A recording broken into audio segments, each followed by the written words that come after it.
Buenas noches, espero que se encuentren muy bien.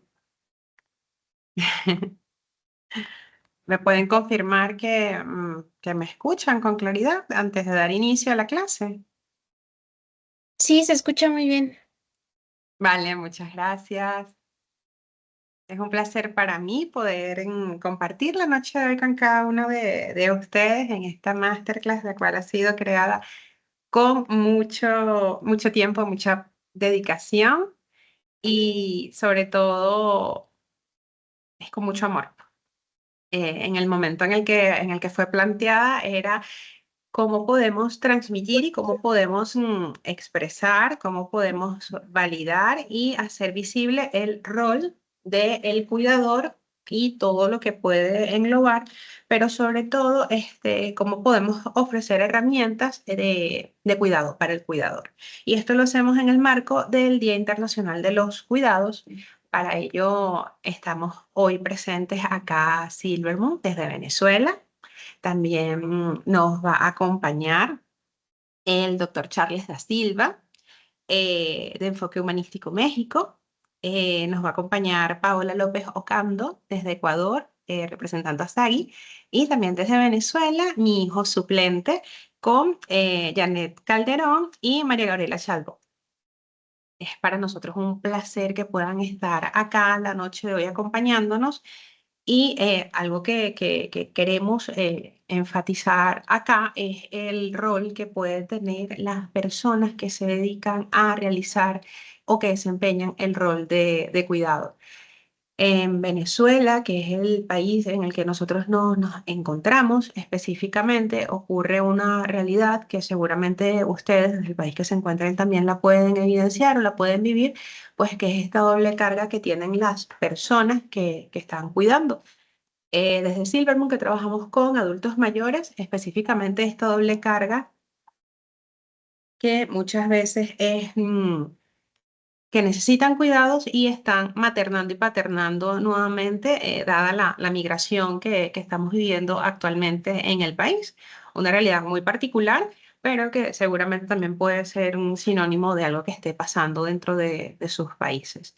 Es poder expresar con solidaridad y con respeto, con empatía, lo que vivimos las personas que en algún momento ejercemos el rol de cuidado y cómo podemos tener cada una de estas herramientas. Para iniciar esta presentación va a estar el doctor Charles da Silva, el cual le pedimos por favor que encienda su cámara para que pueda comenzar su ponencia. Y la dinámica que vamos a utilizar para estas ponencias es que van a estar interviniendo cada uno de nuestros invitados y posteriormente vamos a tener el tiempo adecuado para que hagan sus preguntas.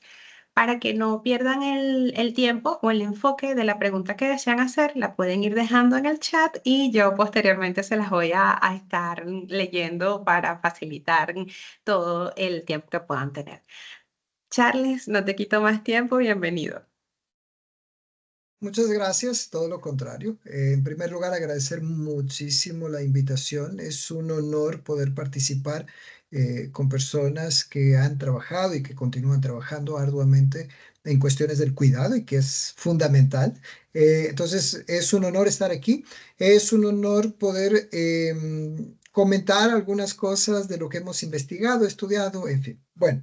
En primer lugar, me gustaría conceptualizar un poco. Yo creo que la pregunta es, o no es una pregunta, más bien, cuidar, proteger o acompañar al adulto mayor. Esa es la cuestión. Al final de cuentas, ¿qué hacemos, no? De acuerdo con la Organización Mundial de la Salud, que es de las instituciones de referencia, de las primeras instituciones de referencia sobre el cuidado, nos dice que el cuidar o quien realiza esta acción es una persona que brinda atención a uno o a más miembros de su familia, amistades o comunidad de una forma informal. Pero, ¿es realmente adecuada esta definición? Bueno, primeramente me gustaría hablar de una persona que fue muy importante como antropóloga, Margaret Mead, como antropóloga, como feminista, como poetisa. pero sobre todo como antropóloga nos sostiene, ella sostuvo en sus últimos escritos, que el concepto de cuidado surge de un hallazgo. Y este hallazgo fue un fémur curado, un hueso. Esto, por supuesto, en una época donde la medicina era escasa, donde no había métodos biológicos instrumentados para curar un fémur. Entonces, en este entonces, una fractura de fémur significaba naturalmente una muerte, ¿no? Una muerte inminente.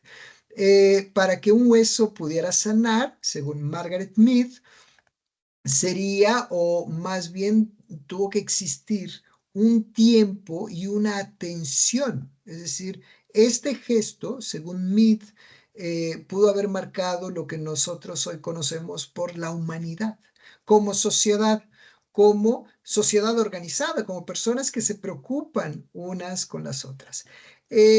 Pero lo más interesante es que en ningún momento la antropóloga nos especifica que el fémur fuera de un ser humano.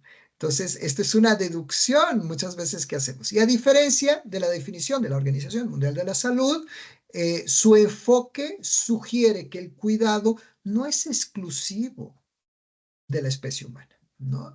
Y esto permite realizarnos o preguntarnos, ¿acaso no cuidamos del ambiente, de nuestras mascotas, del empleo, del carro, del auto, de la bicicleta, de la computadora o del celular? Por supuesto que sí. Entonces, el cuidado es algo muy amplio que está relacionado con una acción que pues, es muy importante dentro de la sociedad. Entonces, el desafío de este concepto va más allá de la ambigüedad o subjetividad o variabilidad evolutiva de la palabra en sí, específicamente porque pues, los más dogmáticos tienden a simplificar realidades que son muy complejas y cuidar es complejo. Por otro lado, proteger. Al final, ¿qué significa realmente proteger? O mejor aún, ¿quién protege a quién? Usualmente escuchamos que los cuidadores protegen a las personas adultas mayores, pero esto es también incongruente. Pues desde la filosofía podríamos hablar de Thomas Hobbes, sobre el Estado, sobre una máxima que los individuos renuncian a una cierta libertad para entregar al Estado esa responsabilidad de protegernos, ¿no? Pero pues también sabemos que una mascota nos puede proteger, en fin, existen muchos formatos de protección, pero la protección normalmente es atribuida desde eh, las instituciones públicas o desde los gobiernos. Tenemos aquí una pequeña excepción, ya se los voy a comentar, que está relacionada con México concretamente, pero bueno, yo lo que supongo y que es muy importante es que entonces deberíamos decir que acompañamos al adulto mayor. ¿Por qué acompañamos al adulto mayor? Porque acompañar va más allá de cuidar, va más allá de proteger, va también de estar espiritualmente con el adulto mayor, va de estar emocionalmente con el adulto mayor, va de construir una relación con ese adulto mayor. Entonces, yo creo que la proactividad que se ejerce entre la persona que acompaña, el acompañante, y la persona que está siendo acompañada va más allá del cuidado, que lo cuidaremos seguramente, y de la protección, que lo protegeremos seguramente. En el caso concreto, y dejo esto nada más como nota de pie de página, en el caso concreto, en México existe una breve excepción porque existe en México la ley de los derechos de las personas adultas mayores, donde dice que la familia del adulto mayor está obligada a proteger. Entonces, es uno de los pocos casos donde esto sucede y aquí sí pues, tendríamos un adulto mayor que no tiene la protección del Estado porque el Estado lo ha sugerido o lo ha propuesto a partir de una ley a sus familiares. Entonces, yo diría que se concluye con estas dos pequeñas conceptualizaciones que estas personas que acompañan realizan sus labores por, primero, principios éticos y morales, por reciprocidad, ¿no? Reciprocidad, perdón, para con el otro, por cuestiones de cultura, tradición o por responsabilidad. Entonces, se reconoce que el acompañar a un adulto mayor puede generar importantes limitaciones en la vida de quienes acompañan, tanto en lo personal, familiar, social e inclusivamente en lo laboral.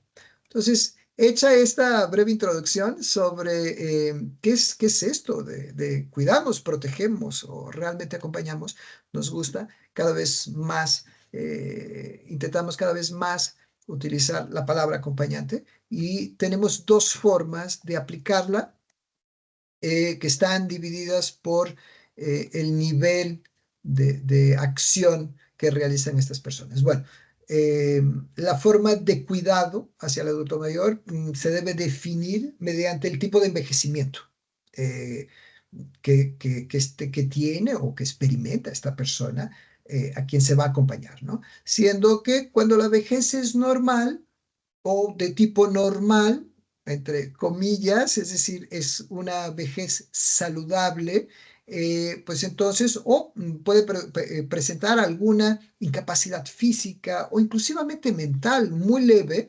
Entonces, quien cuida le denominamos en general como acompañante de cuidado. Acompañante de cuidado que comparte y atiende primero necesidades emocionales, luego necesidades espirituales que están en concordancia con las necesidades de esta persona. Sin embargo, cuando es una vejez de tipo patológica, cuando existen enfermedades, sean enfermedades independientes, sean enfermedades duales, sean comorbilidades, cuando están asociadas, cuando la vejez está asociada a problemas crónico-degenerativos o inclusivamente neurodegenerativos, entonces denominamos de acompañante terapéutico.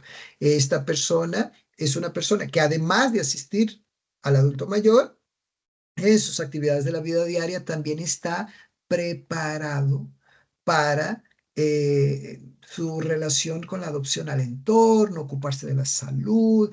Fíjese que podríamos pensar, bueno, esto es lo mismo que cuidador formal o informal. Normalmente la formalidad es más que legal, es económica. Entonces, cuando decimos, en caso de Portugal, por ejemplo, cuando decimos que tenemos un cuidador formal, es un cuidador que está registrado, que tiene una profesión que se llama cuidado, en la cual tiene pues, derecho a vacaciones, a sus participaciones legales, económicas, etcétera. Entonces, de ahí el gran aspecto de la formalidad.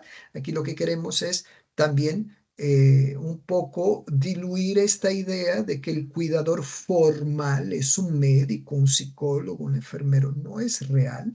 Tenemos muchos cuidadores que nos piden apoyo, que son médicos, que son enfermeros. Entonces, aquí la cuestión es sobre todo la formación de preparación con respecto a lo que vamos a hacer, que es el acompañamiento. Y las redes de apoyo muchas veces funcionan así, es decir, un adulto mayor en gran parte de ocasiones es cuidado por su red de apoyo más próxima, es decir, sus familiares, sus amigos, inclusivamente voluntariado en algunas situaciones.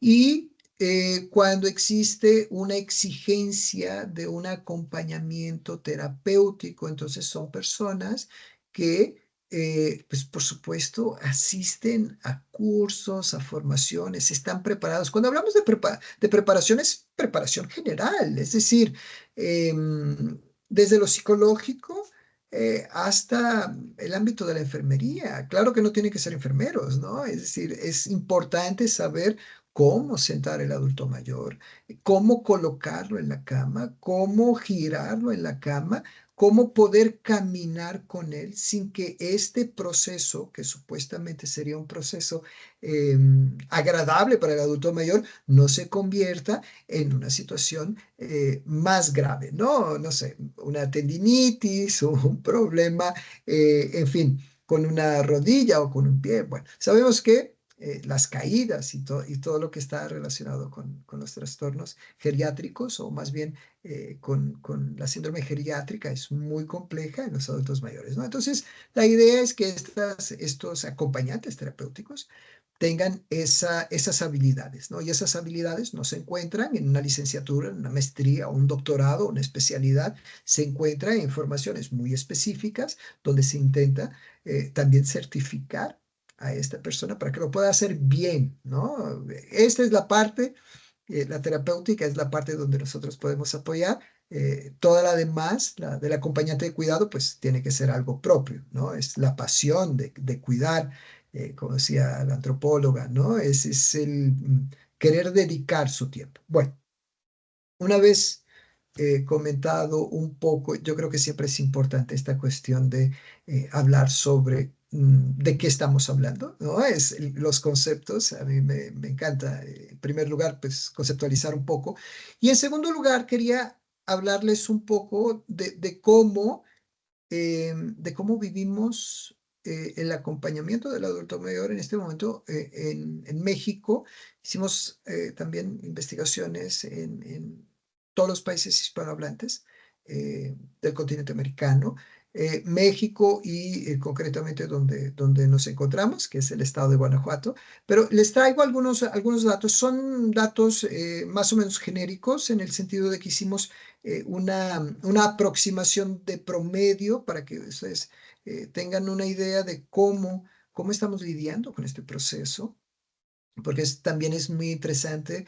Escuchamos durante mucho tiempo, bueno, tenemos muchos adultos mayores en fase de envejecimiento patológico, ahora aparecen menos porque fue una forma de disminuir el impacto, fue cancelando la información, los datos. Cada vez, si ustedes van a Google y buscan envejecimiento patológico, casi no aparecen datos, es decir, de los últimos años no hay datos, ¿no? Es como una forma de decir, vamos en buen camino, cuando en realidad la gran mayoría del envejecimiento continúa siendo un envejecimiento patológico. Bueno, eh, entonces, ¿cómo están? Hablábamos hace años sobre, bueno, existen 40 millones de adultos mayores en fase de envejecimiento patológico. Realmente, si lo pensamos, es menos de 1% de la población. No ha generado tanta preocupación. Sin embargo, con los acompañantes de cuidado y terapéuticos, las cosas cambiaron mucho, ¿no? Es decir, tenemos muchísimos acompañantes. Hablamos ya de una dimensión muy grande y de perspectivas que son muy importantes. Fíjese que yo les voy a dar algunos datos reitero, muy promedios, pero que están muy ajustados a aquello que encontramos, porque entre lo que es lo general de toda América Latina, de países hispanohablantes del continente americano más bien, y lo que es, por ejemplo, México o Venezuela o Cuba, tenemos datos por países y no difiere tanto estos datos. Entonces, déjenme hacerles darles una idea más o menos genérica. Les puedo decir que en este momento el acompañante, nosotros en nuestras investigaciones incluimos acompañantes de cuidado y acompañantes terapéuticos. Yo creo que es difícil o a veces poco coherente dividir lo que son acompañantes de cuidado y acompañantes terapéuticos, como muchas veces se hizo con respecto al cuidador formal y al cuidador informal. Al final de cuentas, son todos cuidadores, ¿no? Y todos, y si por un lado el formal, como se decía,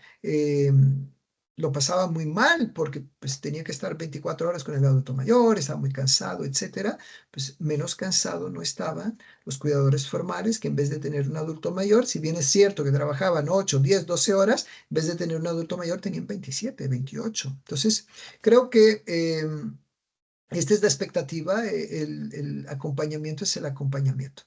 Entonces, la edad promedio estuvo entre 46 y 48 años de edad.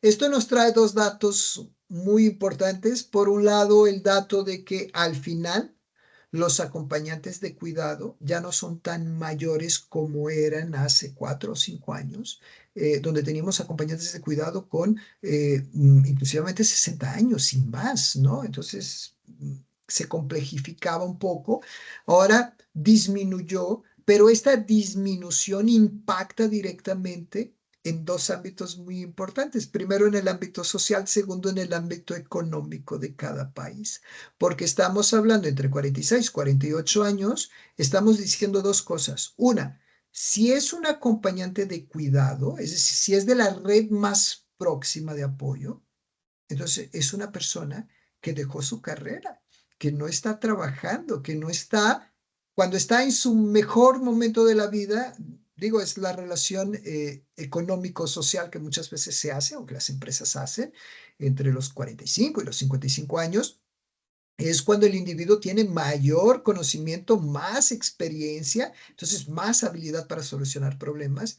Y en el caso concreto del continente americano, de los países hispanohablantes, estas personas no están trabajando, están acompañando. Entonces, es interesante.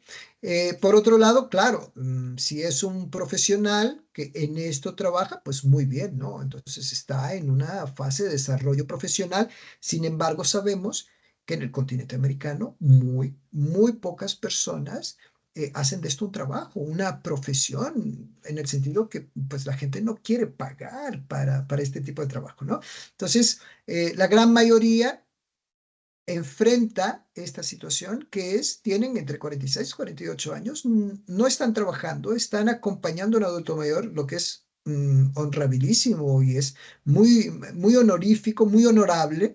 Sin embargo, muchas veces tan solo cuentan con el dinero que el adulto mayor recibe y que es muy poco. Entonces, bueno, es una cuestión compleja. Otra cuestión compleja que está relacionada con la edad, porque consideramos que la edad es un factor de riesgo en este sentido. Otra situación que está relacionada con la edad y que es muy impactante es o son los hijos.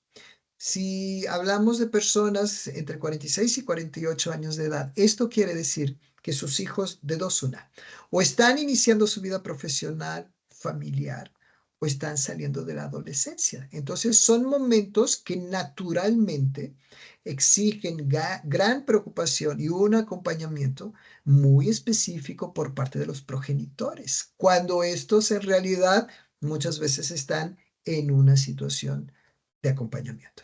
¿Okay? Entonces, creo que son como factor de riesgo la edad, el hecho que haya disminuido la edad, mejora en el ámbito probablemente del cuidado que se realiza durante el acompañamiento, efectivamente, pero a nivel socioeconómico impacta mucho más. Gran mayoría continúan siendo mujeres, indiscutiblemente, es decir, quien cuida son las mujeres, de las más de 3.000 personas. En las diferentes investigaciones, más o menos el 90% eran cuidadoras, mujeres. Un 10% aproximadamente hombres. Va creciendo el número de personas del sexo masculino que cuidan, algo que, por ejemplo, en España ya es bastante más común, Portugal, Italia, etcétera. Y en su gran mayoría, estos acompañantes, alrededor de un 30% no tienen hijos, entonces retira el peso de aquel segundo factor de riesgo de la edad, pero todos los demás sí tienen hijos y tenemos de 1 a 8 hijos. Esto fue lo que constatamos, entonces una gran parte, casi 70% de las personas tienen hijos. Bueno, podría hablarles de otras cuestiones que también no dejan de ser importantes por una cuestión de tiempo. Ahorro un poco más, pero bueno, la gran mayoría son personas casadas, sobre todo, más del 85%. A nivel religioso o de creencias, si preferimos hablar de creencias, a nivel de creencias, la gran mayoría eran católicos. Bueno, les quiero hablar ahora, si me permiten, damos un saltito, pues ya se nos va el tiempo muy rápido. Yo creo que hay otros dos factores de riesgo que son muy importantes y que me gustaría mucho comentarlo aquí porque pues esta fue la intención, fue efectivamente esta, encontrar al final de cuentas qué sucede. Bueno, sobre el estado de salud mental de las personas que ejercen el acompañamiento. Debo decirles que dentro de un grupo promedio, 46%, casi mitad de la población, padecían de algún tipo de alteración, siendo que casi el 30% manifestaron cambios o enfermedades de tipo psiquiátrico.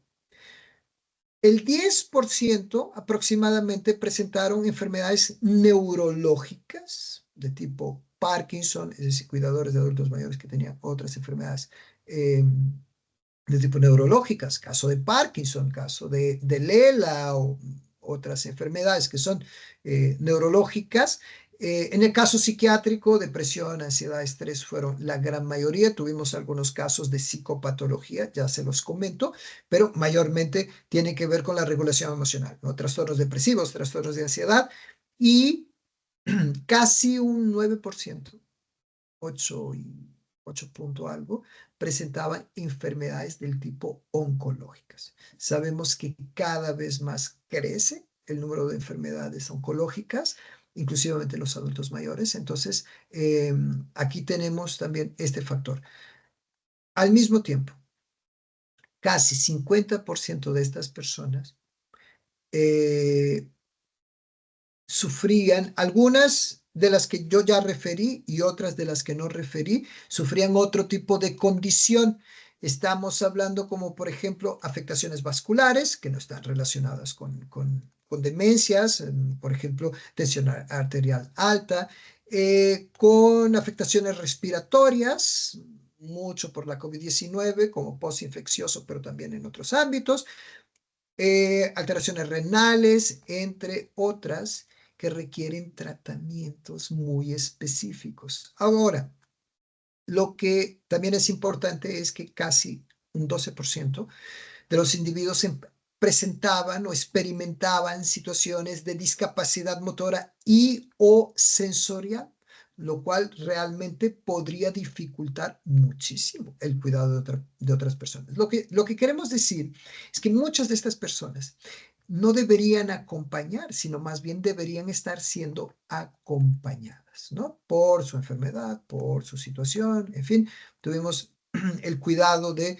en algunos ámbitos, ir refiriendo cuáles serían los lugares más efectivos. Recuerdo que, por ejemplo, el caso de Cuba y Venezuela estaban muy relacionados con la tensión arterial, México y Chile diabetes, entonces está todo publicado. Aquí les traigo nada más un poco la panorámica. Entonces, si reflexionamos sobre esto, más del 50% de estas personas contaban con un diagnóstico clínico de una enfermedad. Es decir, más del 50% de los acompañantes de cuidado o terapéuticos tenían una enfermedad o psiquiátrica o neurológica o oncológica o una discapacidad o otro tipo de enfermedad, como estuvimos viendo hace rato, que son las respiratorias, etc.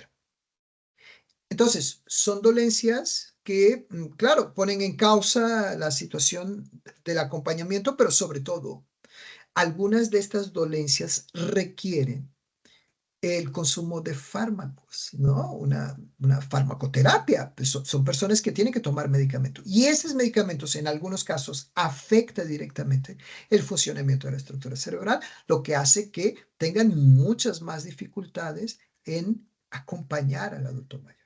Bueno, entre los individuos que padecían de enfermedades psiquiátricas, esto me parece muy importante, se encontraron casos de trastorno de ansiedad generalizada, episodios depresivos, estrés y excepcionalmente encontramos 2 personas con alteraciones del estado de ánimo. Aquí sí tendríamos una situación un poquito más grave, son de tipo psicopatológico, podemos estar hablando desde un espectro esquizofrénico, un trastorno de la personalidad o un trastorno bipolar. Entonces aquí, sobre todo por los medicamentos que anunciaban que consumían, que son de tipo neuroléptico, asociados con benzodiazepinas y otros medicamentos.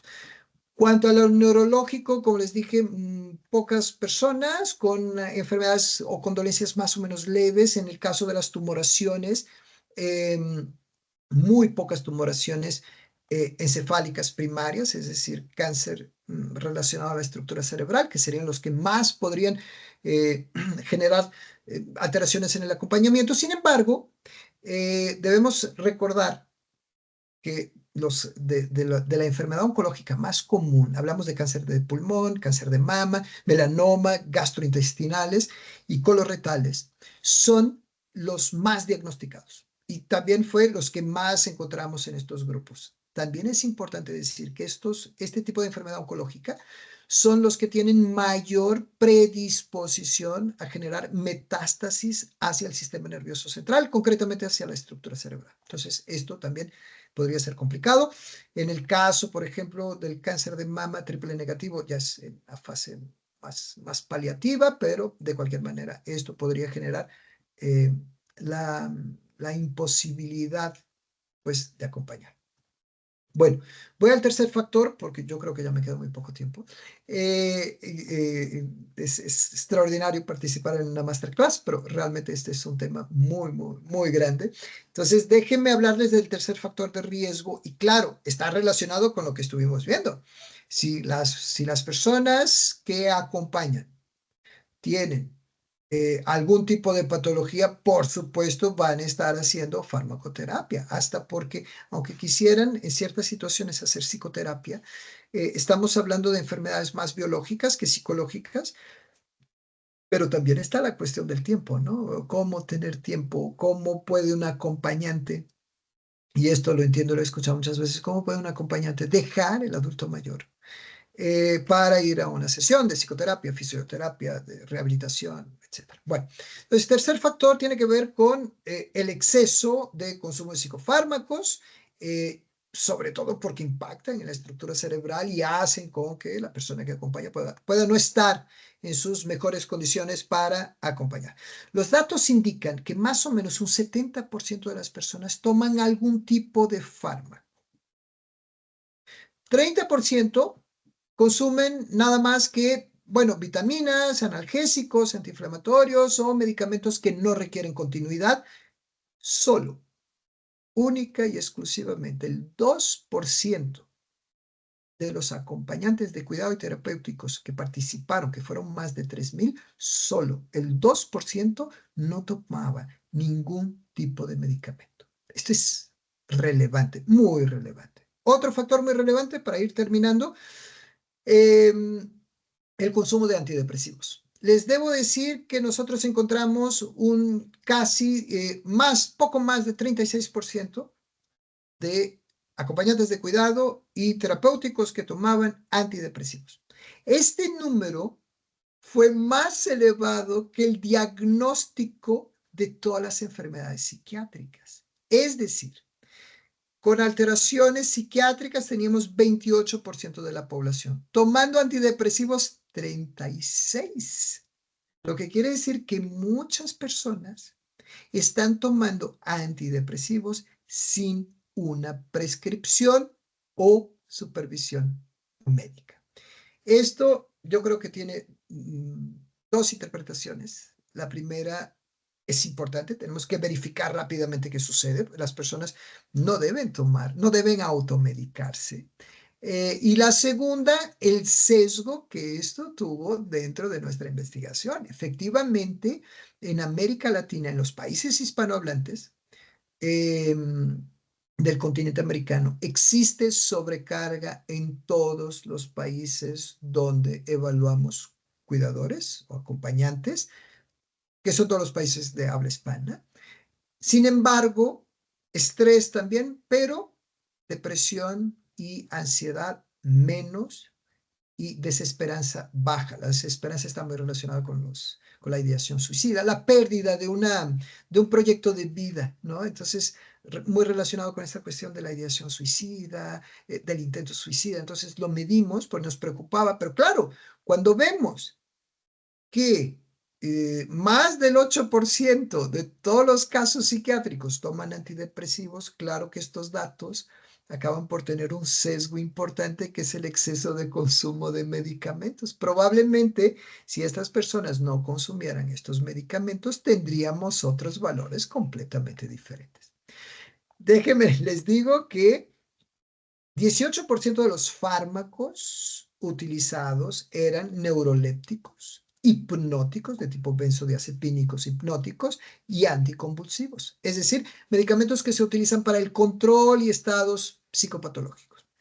Y a pesar de que 25% de los acompañantes informaron que estaban sometidos a tratamiento médico, y que dichos fármacos servían para el manejo de la regulación emocional, lo que incluye estrés, ansiedad y depresión, será esencial comprender si los demás acompañantes, de 25 para 36, si los demás acompañantes consumen psicofármacos sin diagnóstico, si lo hacen bajo prescripción médica o por iniciativa propia, es decir, automedicación. Aquí también es importante, a veces asusta un poco decir que hay muchos hipnóticos, anticonvulsivos, no quieren decir que este tipo de medicamentos sea utilizado para psicopatologías como tal. Por ejemplo, el caso del alprazolam es una benzodiazepina de tipo hipnótica, pero que se utiliza muchas veces para ayudar a dormir. No es su propósito, pero pues naturalmente por la forma como inhibe determinada información cerebral, claro que ayuda muchísimo. Entonces, yo creo, para ir concluyendo, yo creo que hay tres factores de riesgo muy importantes que encontramos en todos los países de América Latina, de América hispanohablante, perdón, insisto yo hoy mucho con América Latina.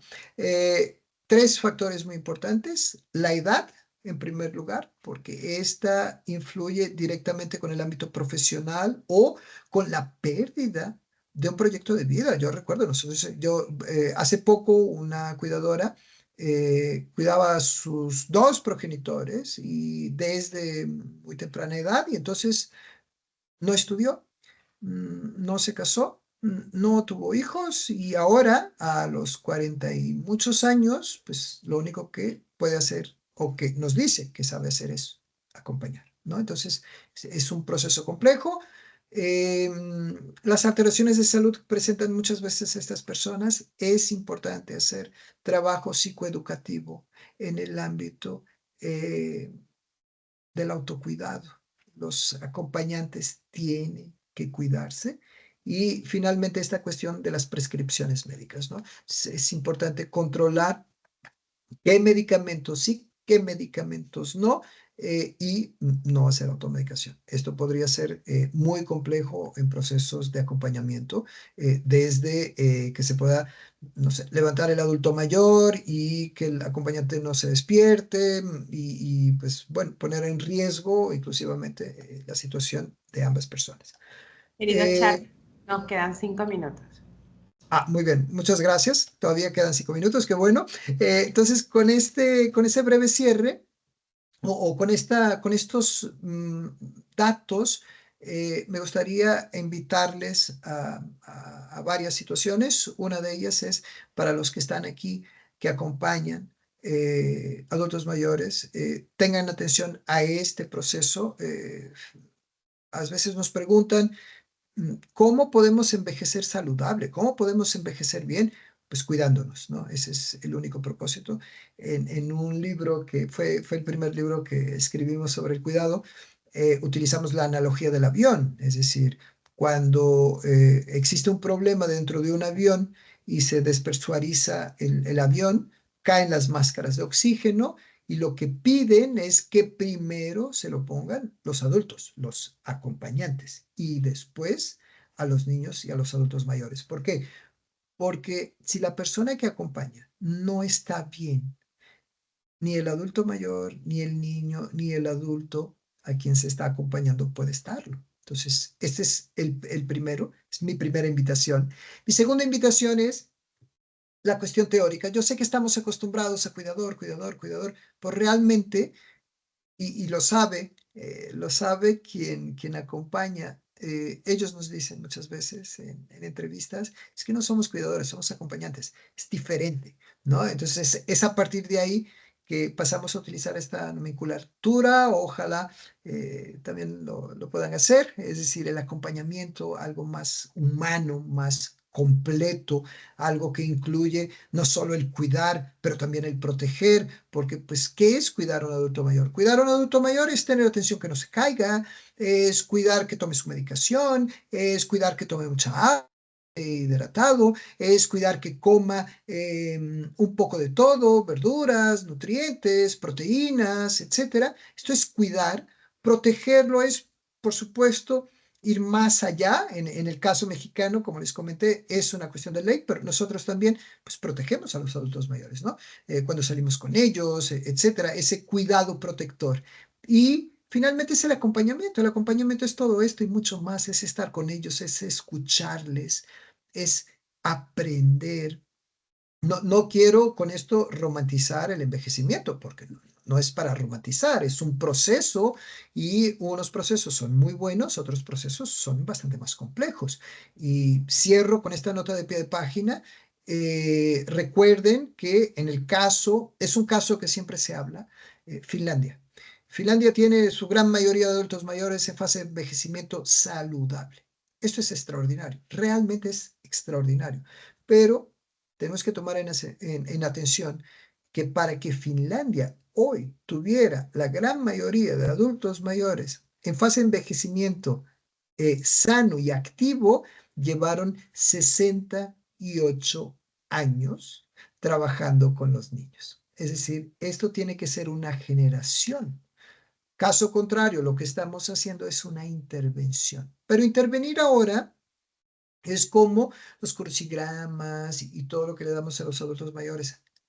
Cuando tienen esa edad, realmente ya no sirven para mucho. Cognitivamente hablando, sirven desde siempre. Entonces tenemos que seguir esta máxima finlandesa que es empezamos a envejecer en el día que nacemos. Y es una realidad, celularmente, biológicamente es una realidad, psicológicamente puede ser vista de otra, pero desde lo biológico así es. Entonces, tener mucha atención. Yo sé, todos sabemos más bien que existe un intento también de otras instituciones como la OMS intentar realizar este proceso, pero claro, es un proceso que ha sido más lento y que se esperaba que fuera en 10 años, pero realmente este es un proceso que tiene que ir desde los niños. Tenemos que educar a los niños, compartir con ellos la belleza de lo que es la experiencia de un desarrollo humano completo, porque el envejecimiento también es parte. Y a veces se nos hace un poco chistoso porque siempre nos dicen, es que yo quiero vivir más. Está bien, perfecto, ya vivimos más, ya nuestra esperanza de vida es superior a los 80 años. Qué bueno, pero la gente no quiere envejecer. Entonces es un contrasenso. No podemos vivir más como jóvenes o como adultos. Vamos a vivir más como adultos mayores, por supuesto. Y si la esperanza de vida llega a los 120 años, que es el nivel de longevidad máximo de un ser humano biológico, pues más tiempo viviremos como adultos mayores. Entonces es muy importante este aspecto. Muchísimas gracias por vuestro tiempo, por vuestra disponibilidad. Un gusto muy grande. Soy tipo, soy estudiante ya de la función de Muchas gracias, Charles. Agradecida contigo, bueno, por estar acá la noche de hoy con nosotros. Vamos a dejarte las preguntas en el transcurso de la finalización de la masterclass, así que te invitamos a apagar tu cámara y a darle la bienvenida a Paula López Ocando. Paula nos va a estar acompañando desde Sagui, Ecuador.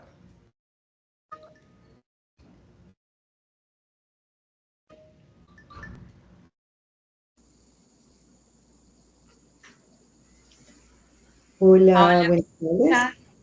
sí, ¿Está bien? ¿Se me escucha? sí, te escucho. Bueno, perfecto.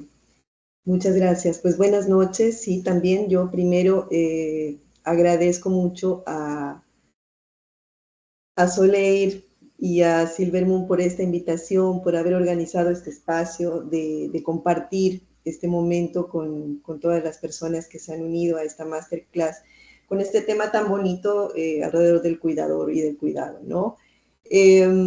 Pues muy interesante esta charla del doctor Charles que acabamos de escuchar. Las estadísticas son abrumadoras, realmente es un tema al que hay que ponerle mucha atención y mucho corazón también, ¿no? Este tema del cuidador y más aún con este enfoque suyo alrededor del concepto de cuidado y el general, el integral, que es el acompañante, ¿no?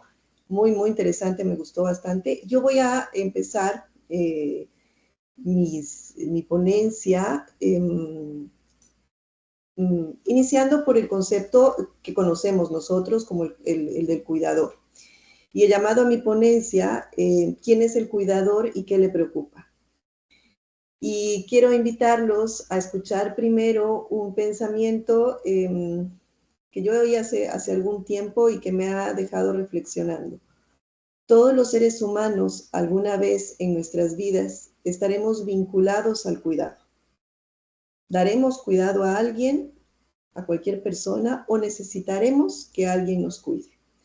Nadie está exento de tener esta relación con el cuidado, ya sea porque vamos a recibir cuidado o porque vamos a dar cuidado a alguien. Y voy a pasar a definir lo que en mi ponencia se va a tratar alrededor del cuidado, ¿no? De cómo yo voy a referirme a esta palabra. ¿Y quiénes son los cuidadores? Pues según la definición que más se conoce en el área de la salud y en el área del el cuidador como tal, el cuidador es la persona que asiste a otro que necesita ayuda para cuidar de sí mismo, es decir, a una persona en estado de dependencia. Una persona dependiente es una persona que no es autónoma. Aquí voy a leerles un artículo de la Ley Española de Promoción de Autonomía Personal y Atención a las Personas en Situación de Dependencia.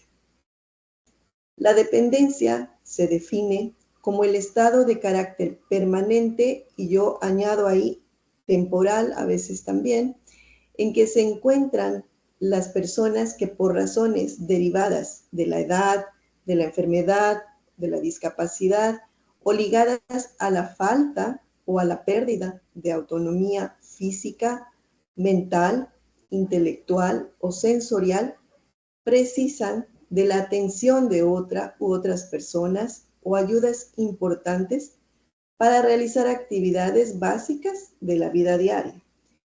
Las actividades básicas de la vida diaria, que son bañarse, vestirse, alimentarse, movilizarse de un lugar a otro, atender sus necesidades cuando tienen que ir al baño, en fin, aquellas necesidades básicas y que en algún momento, por alguna circunstancia, como hemos visto, pues no pueden ser suplidas autónomamente por uno mismo y necesitan la asistencia de esa otra persona. Y ahí estamos hablando de diferentes grupos de edad. Pueden ser adultos mayores, pueden ser niños pequeños, pueden ser adultos jóvenes o adolescentes que por alguna enfermedad crónica, por alguna discapacidad o por alguna enfermedad temporal necesitan de esa asistencia de ese cuidador. Me refiero a esta necesidad temporal, por ejemplo, cuando alguien sufre un accidente y tiene una fractura de columna, una fractura de cadera, qué sé yo, que le impide atenderse de manera independiente. Y va a depender de alguien que lo asista y que le brinde sus cuidados. Cuando en nuestro entorno sociocultural, acá en Latinoamérica especialmente, se piensa en una familia, en la necesidad de un cuidador, pues a quien se mira principalmente, y como ya lo dijo el doctor Charles también, es a la mujer.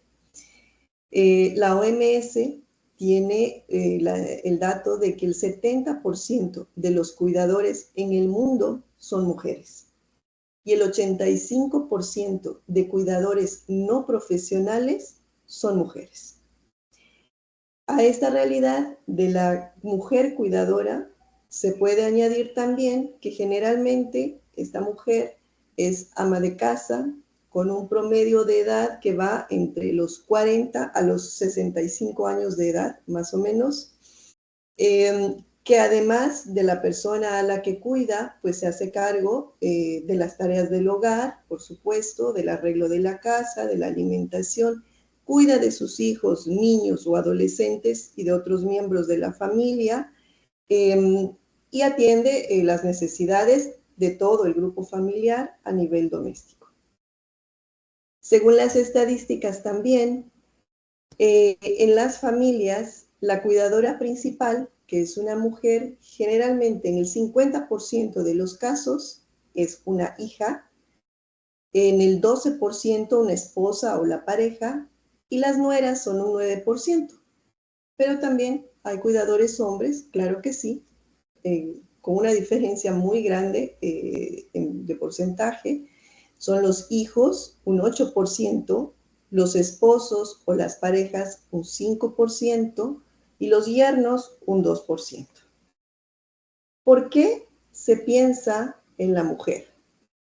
En nuestra cultura, pues principalmente, se tiene muy arraigada la idea de que la mujer tiene más disposición para cuidar, tiene más habilidades para atender esta tarea del cuidar, y el hombre sigue siendo el proveedor, ¿no? Aún queda arraigada está bastante arraigado ese concepto de que la mujer está más dispuesta a las tareas domésticas y por lo tanto tiene más habilidades para atender en casa, para atender la preparación de los alimentos, para atender a las personas, para cuidar en el aseo, en la comida, en la ropa, en el aseo del hogar, en el arreglo, en fin, en las relaciones inclusive, es la mediadora, es la comunicadora también, es la más prolija, la que va a atender también este seguimiento de las indicaciones médicas quizá, es quien más, en quien más se piensa como la hábil para ese tipo de tareas, ¿no? Y también otro aspecto es que aún hay, y este es un tema un poco tabú, este recelo a adentrarse en la intimidad del otro, sobre todo cuando es el hijo hombre quien tiene que cuidar de la madre. Es aún muy conflictivo el momento en que tiene que asistirle durante su aseo, su higiene, ¿no? Durante la atención a su intimidad. Especialmente en nuestras culturas aún es muy complejo y se lleva de forma difícil. Sin embargo, por supuesto, ya ya se va cambiando un poco ese concepto y muchas veces hay hogares ya donde la mujer pues ya lleva la carga laboral y económica y el hombre atiende en las tareas del hogar y algunas veces también este rol de cuidador de una estupenda manera también, igual que la mujer lo hace. Se define dentro, y también mencionó el doctor Charles, dos tipos de cuidado, de cuidadores. Y vamos a dividirlos así, nada más para identificar dentro del concepto general. El cuidador formal, que es aquel que se preparó académicamente, y ahí, como decía el doctor hace algún momento, hace unos minutos, pues no necesariamente es el médico o es la enfermera, pero es un cuidador que tuvo una preparación académica y que recibe cierto tipo de remuneración por el trabajo de cuidado, está bajo un orden legal, tiene vacaciones, tiene remuneración y reconocimiento de sus derechos. Y por otro lado está el cuidador informal, que generalmente no tiene ninguna preparación profesional o académica para cumplir con este rol y no recibe ninguna remuneración económica por esta función de cuidador. Y bueno, aquí viene la siguiente pregunta. ¿Qué motiva al cuidador para llegar a cumplir con esta función? Hubo hace un tiempo en la Universidad de Jaén, en España, un estudio acerca de este tema y se llegó a unas conclusiones bastante interesantes que quiero compartirles ahora. Ellos determinaron que hay 3 ejes principales en los que se agrupan las motivaciones que tienen las personas cuidadoras para terminar cumpliendo este rol. Y el primer eje lo denominaron el familismo. El segundo eje son las ganancias materiales y el tercer eje, la presión social. Y el familismo, pues como suena, que tiene que ver más bien con la familia, tiene 7 dimensiones, se divide en 7 dimensiones. Y la una es la obligación familiar. Cuando pues es la mamá de mi marido y me toca cuidarla, o otras personas lo abandonan, pero yo sí voy a aguantar, porque es mi padre y voy a tenerlo acá en casa. Otra dimensión es el afecto por la persona cuidada. Voy a cuidarla porque la amo y porque quiero seguir manteniéndola cerca de mí. El tercero es devolver lo recibido. Ellos me cuidaron y ahora yo voy a cuidar de ellos. El cuarto es el interés por el bienestar de la persona cuidada. Cuando le dijeron a él que lo iban a llevar a una residencia, él no quiso irse. Yo pensé que él no iba a estar, no va a sentirse bien ahí porque a él le gusta tener sus cosas, tener su espacio, así que decidí ofrecerme para cuidarlo y lo tengo aquí. Estoy satisfecha porque lo estoy cuidando. La cuarta dimensión, que sería el hábito, ¿no? Ahí viene ese papel de la mujer. La mujer siempre está cuidando, desde que tengo uso de razón, yo siempre cuido de mi madre, porque mi madre siempre ha estado muy enferma, y no he tenido otra opción. Otra dimensión es el compromiso. Mi madre dijo que quería morir en su casa y yo voy a cumplir con su deseo. Y me siento feliz y satisfecha porque estoy cumpliendo con su deseo. Y en la última dimensión, el respeto a la decisión de la persona. Que puede ir acompañado de afecto y gratitud, o también porque es una obligación familiar. Cuando le dijeron que lo llevaban al centro, él no quiso ir y tocó dejarlo en casa, pues sí me tocó cuidarlo a mí. Es importante identificar a qué obedecen nuestras motivaciones, porque dependiendo de eso, también se determina el grado y el tipo de sobrecarga que va a haber después de la que habló el doctor Charles, y de la que más adelante nos van a conversar Janet y María Gabriela. Además del familismo, pues tenemos otra motivación que son las ganancias materiales. Y ahí en las ganancias materiales, por ejemplo, está la reflexión de, bueno, unimos la jubilación de mi madre al sueldo de mi marido y a mi sueldo, y entre todos los salarios podemos solventar estos gastos de la casa, ¿no? De la familia. O la presión social, que también nos dicen, pues, no, ¿qué van a decir la gente si yo voy y lo dejo a él en un asilo?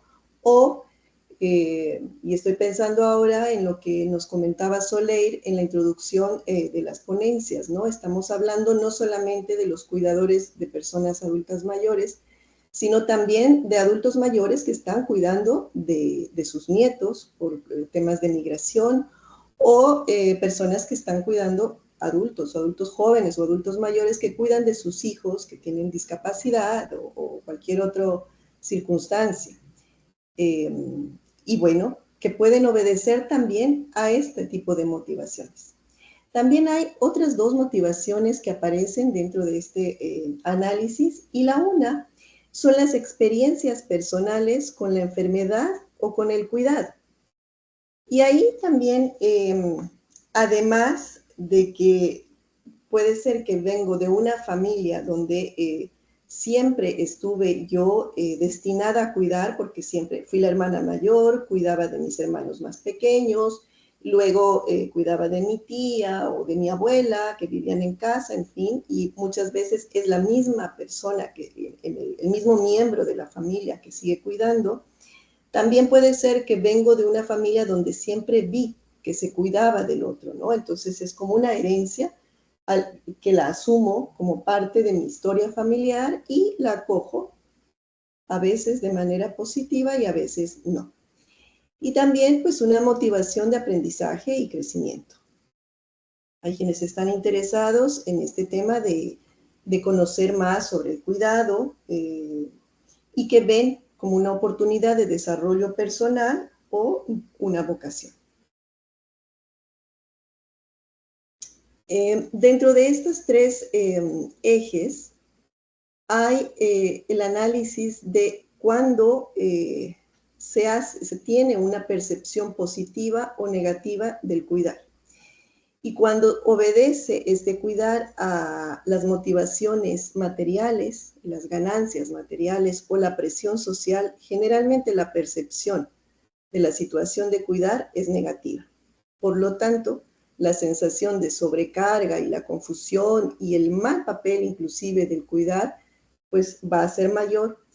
Y cuando obedece a algunas de las dimensiones del familismo, va a tener una percepción más bien positiva de la situación de cuidar y por lo tanto, pues va a ser más satisfactorio, más motivador, va a ser más más completa la experiencia y más leve la experiencia de cuidar. A pesar de que la tarea de cuidar, y más si la hacemos de esta forma tan completa como nos hablaba el doctor Charles, ¿no? El integrar todo eso con el acompañar, yo creo que es factible solamente si es que las motivaciones por las que estamos en este rol de cuidado obedecen a una situación más de afecto, de amor, de gratitud o de crecimiento personal. ¿Cuáles son los desafíos y cuáles son las ventajas en el rol del cuidador? Yo aquí voy a hablar un poco generalmente, de forma general, porque sé que es el tema de las siguientes ponentes, pero pues entre los desafíos están las consecuencias físicas y las consecuencias psicológicas negativas. Y acabamos de ver también en la ponencia anterior del doctor Charles números alarmantes de consecuencias físicas y psicológicas supremamente serios, ¿no? Y aparte de eso también, pues el hecho de que están impelidos a hacer múltiples renunciamientos por limitaciones de tiempo, de espacio, de energía. Por lo tanto, pues va a venir esa sensación de sobrecarga en esta tarea. ¿Y cuáles son las ventajas? Hay ventajas, como en toda experiencia. Siempre hay formas de sacar un aprendizaje y de construirnos, ¿no?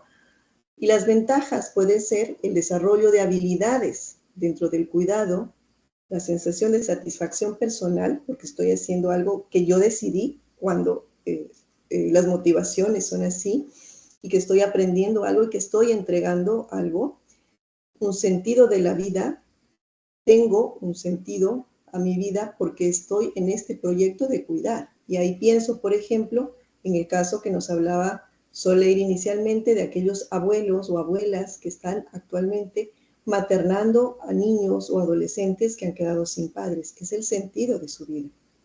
Es un cuidador que está viendo nuevamente una motivación de vivir. Y es muy serio, sobre todo en estas etapas de la vida en las que ellos están cuidando muchas veces cuando ya dejan de tener esa motivación, porque pues estos niños o ya crecen, se van a unir con los padres, etcétera. La motivación termina y esos adultos mayores terminan muchas veces en situaciones de depresión o ¿no? de tristeza profunda porque el sentido se perdió, el sentido de su vida. Es una razón por la que vivir. Entonces, pues obviamente ahí hay que hacer otro tipo de intervención porque tiene que venir siempre la construcción de nuevos sentidos de la vida. También la posibilidad de agradecer a la persona cuidada y también, aunque no haya un reconocimiento económico, pues sí, un reconocimiento social a esta tarea que estábamos desempeñando y a los esfuerzos que se están dando para cuidar y cuidar de la mejor manera a una persona.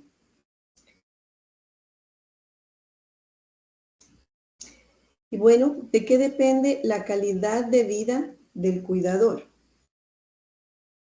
La calidad de vida del cuidador depende de varios elementos, de varios recursos, ¿no? Que en general no necesariamente los tenemos a mano, sobre todo en nuestros países, pues como hemos visto, no es una tarea muy reconocida, no es una tarea generalmente remunerada cuando es un cuidador familiar, un cuidador informal.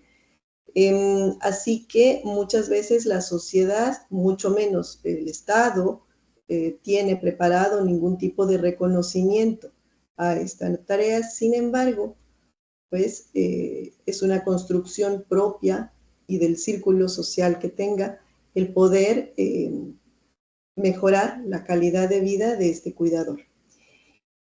Primero vamos a hablar de los recursos disponibles, entre ellos, pues la red de apoyo. Un cuidado nunca hace una sola persona, ¿no? Siempre necesita una red de apoyo que no necesariamente es, por ejemplo, en el caso de los padres, siempre la idea es que los hijos, todos los hijos van a ser la red de apoyo. Esa es una fantasía, bueno, no una fantasía, pero es un concepto que se da pocas veces. Yo trabajo, como les comentaba Soleil, actualmente en Ecuador, en un centro que atiende a personas adultas mayores en situación de dependencia leve o moderada y a sus familiares. Y vemos muchas familias conflictuadas porque están esperando que todos los hermanos atiendan a las reuniones, atiendan a las necesidades del padre o de la madre, cosa que no es verdad, que no es real. No todos tienen las mismas motivaciones, como vimos ahí, no todos crecieron de la misma forma, no todos se construyeron de la misma forma. Por lo tanto, no tiene mucho sentido esperar que todos tengan el mismo concepto y el mismo interés en el cuidado. Así que nuestra red de apoyo no va a depender de las personas que nosotros pensamos que van a participar, sino de aquellas con las que realmente contamos. Y hablamos en las reuniones con nuestros grupos de familias, hablamos de que nuestra red de apoyo muchas veces es el señor de la cooperativa de taxis del barrio, la señora de la tienda de la esquina que me cuida al niño o al adulto mayor cuando yo salgo, mi prima que a veces me cubre cuando tengo que hacer alguna diligencia, o mi hermana, o la tía, o la amiga de toda la vida. Necesitamos tener esa red sólida con quienes contamos en esos momentos para no sentirnos solos. La soledad del cuidador es algo abrumador, de cualquier cuidador. Por otro lado está el recurso básico, que es la información o la educación. Necesitamos saber claramente cuáles son las necesidades de la persona a la que estamos cuidando. Necesitamos saber si hay algún diagnóstico de la enfermedad que padece o no padece o de su discapacidad. Necesitamos saber hasta dónde va a llegar y cómo va a ser el proceso de la enfermedad para que no nos sorprenda. 3, tener muy claras las expectativas, que viene de la mano de la información. Saber además qué está en mis manos y qué puedo yo solucionar y qué no voy a poder solucionar, para no desesperarme. Muchas veces el cuidador se desespera tratando de solucionar cosas que no están en sus manos, que tal vez están en las manos del médico o tal vez ni siquiera en las manos del médico, que no se van a poder solucionar. Entonces es fundamental saber hasta dónde tengo yo las herramientas para poder decidir y ayudar y hasta dónde no. O en el caso de los niños que están paternando o maternando, estas personas mayores, pues muchas veces el conflicto se genera porque no son sus hijos propios, ¿no? Porque hay unos padres, aunque no están cerca, que también querrán tomar decisiones. Entonces, deberán tener muy claramente identificado cuáles son los límites del uno y del otro para no cargarse. El cuarto recurso, las metas personales.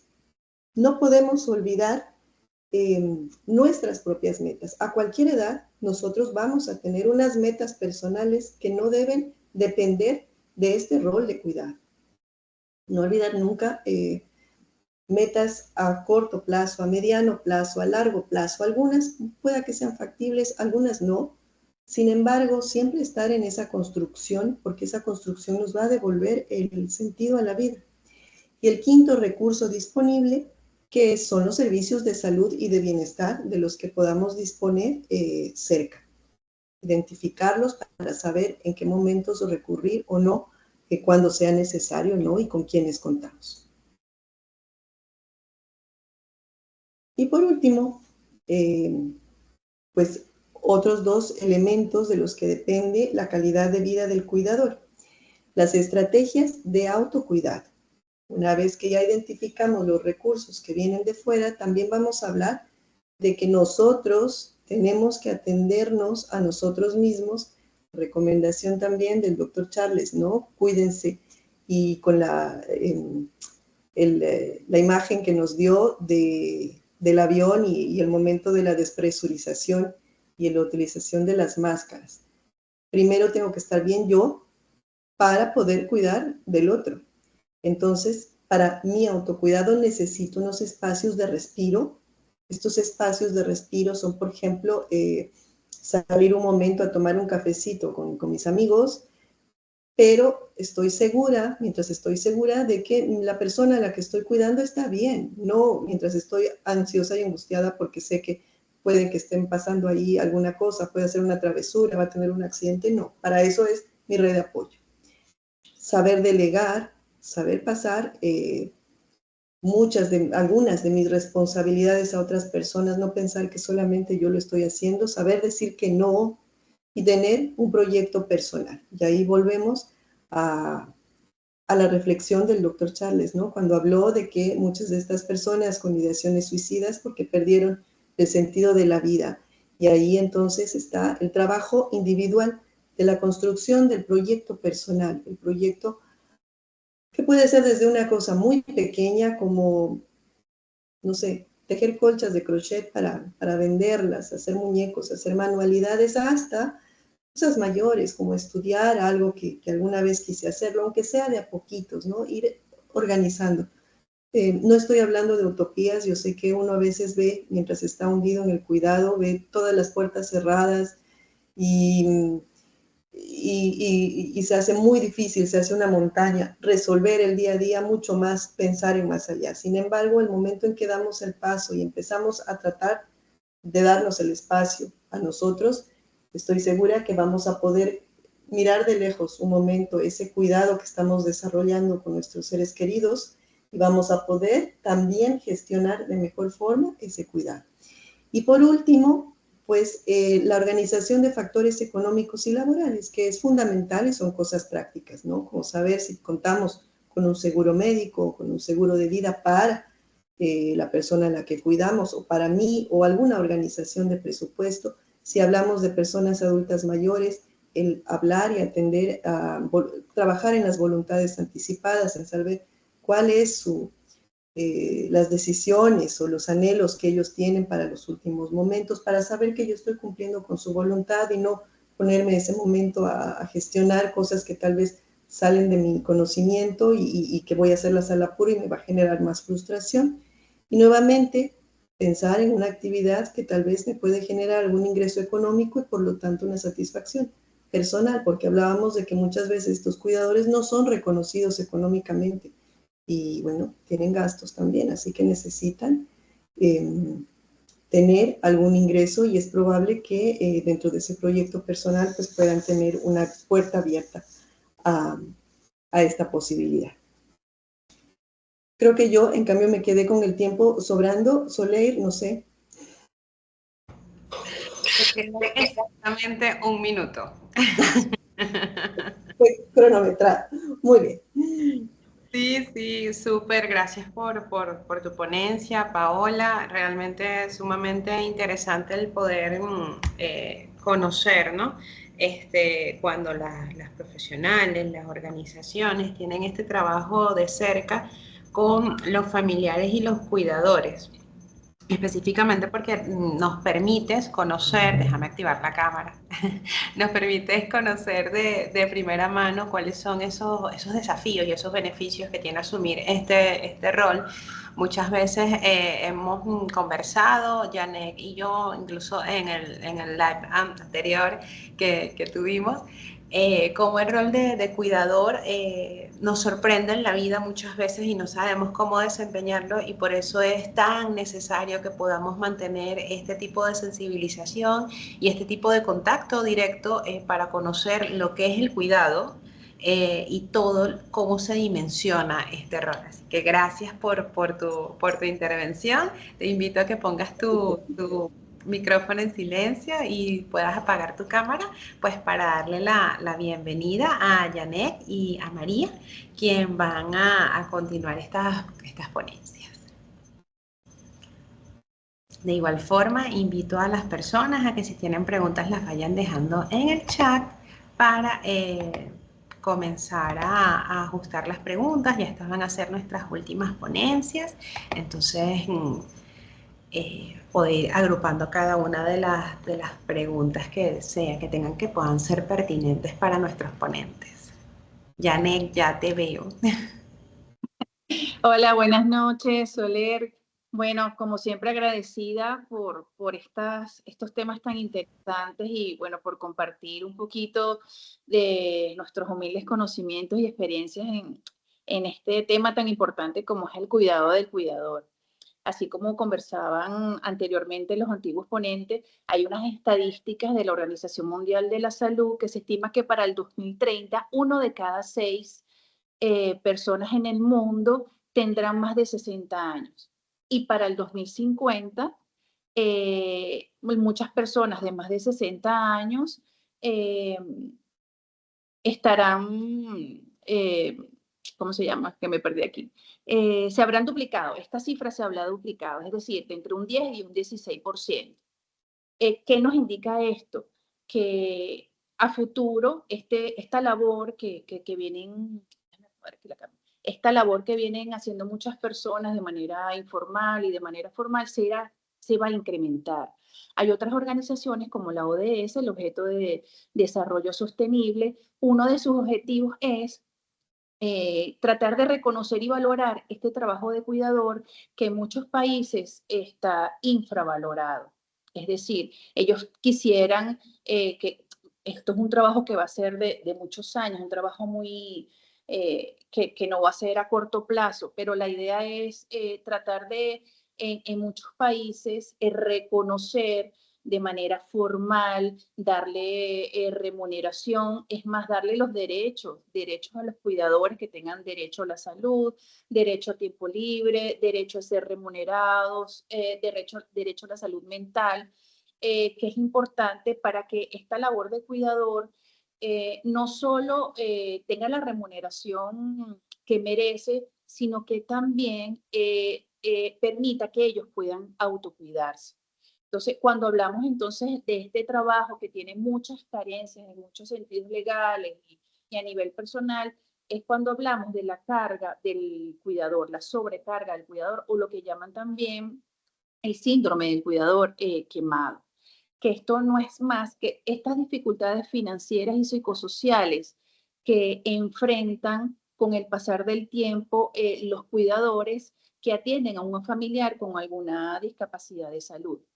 Y también el desgaste emocional y físico que presentan estas personas que, aunque sean remuneradas o no tienen un horario adecuado al estado de salud que tiene el paciente. Por ejemplo, tienen un paciente que tiene un problema de salud bastante complicado y trabajan 48 horas seguidas sin tener un cambio con otra persona que le esté cuidando.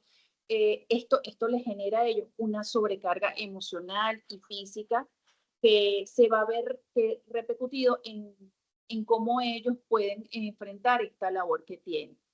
Entonces, esta sobrecarga es mucho más de lo común que muchos pensamos. Nosotras que trabajamos con adultos mayores y hacemos incorporaciones de cuidadoras y de enfermeras, vemos que de repente el familiar que contrata el servicio quiere una sola persona que atienda a su adulto mayor, y resulta que al ya 3 días esta persona no puede atenderlo porque físicamente y emocionalmente no puede, sobre todo una persona que tenga desgaste cognitivo o tenga una pérdida de memoria, que siempre hay que repetirles cosas.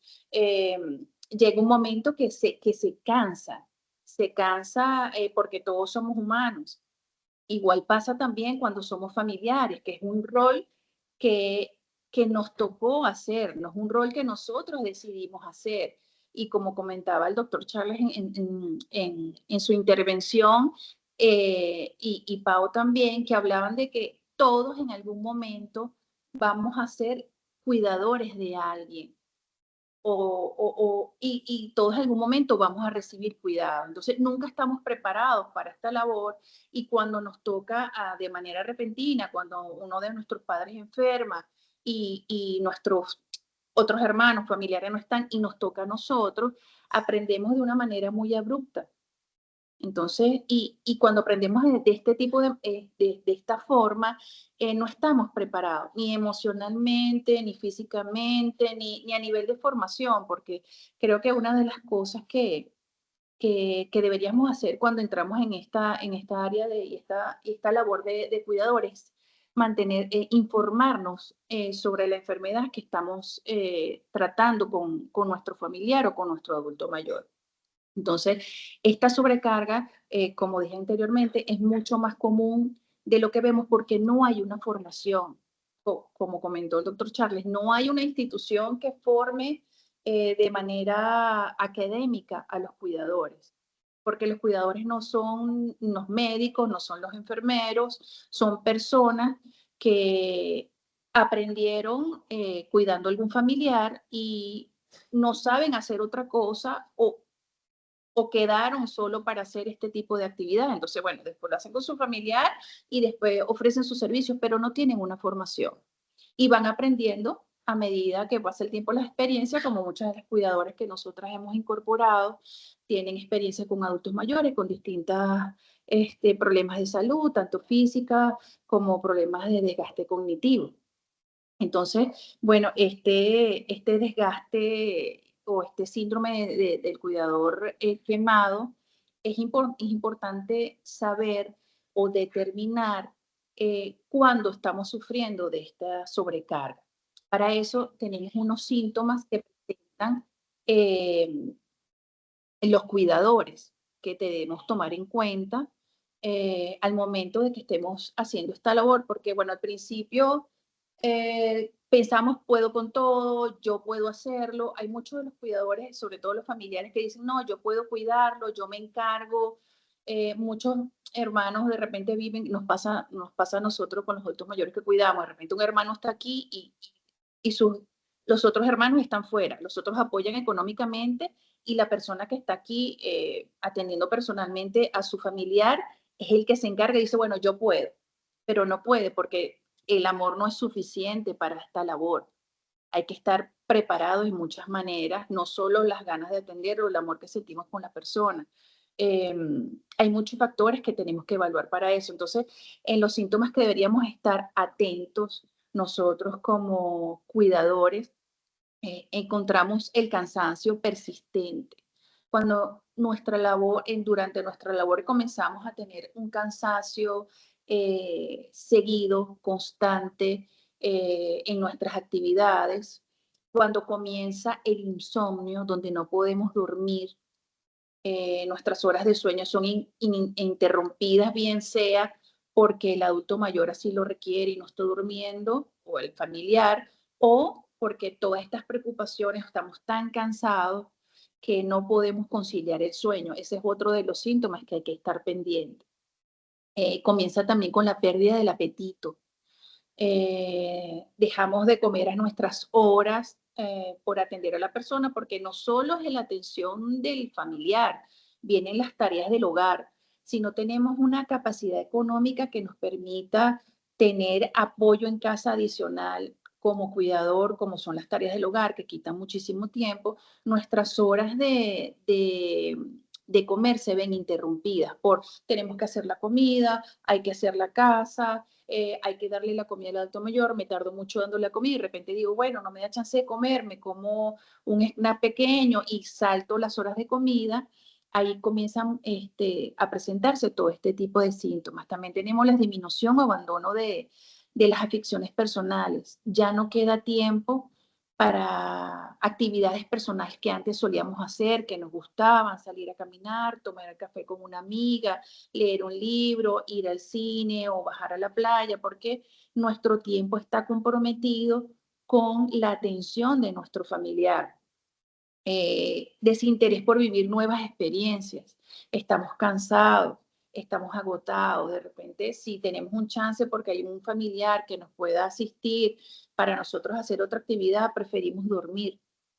O, sí, o descansar y ya perdemos ese interés por salir a hacer alguna actividad que nos guste. Entonces, todo este tipo de síntomas nos van a ir alejando, nos van a ir descuidando nosotros como personas y van a hacer que se sigan presentando otros malestares. También tenemos elevada irritabilidad.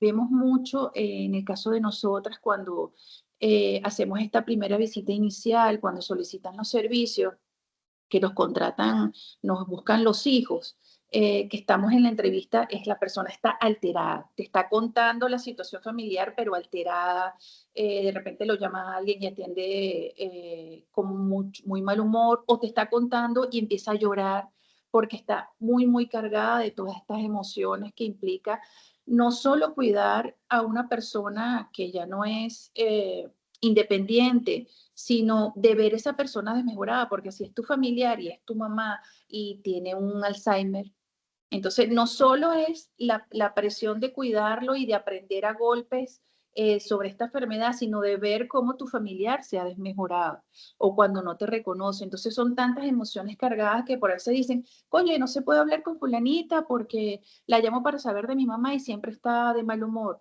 Está irritada por todas estas actividades y esta sobrecarga que tiene que hacer con ese familiar. También tenemos aislamiento social.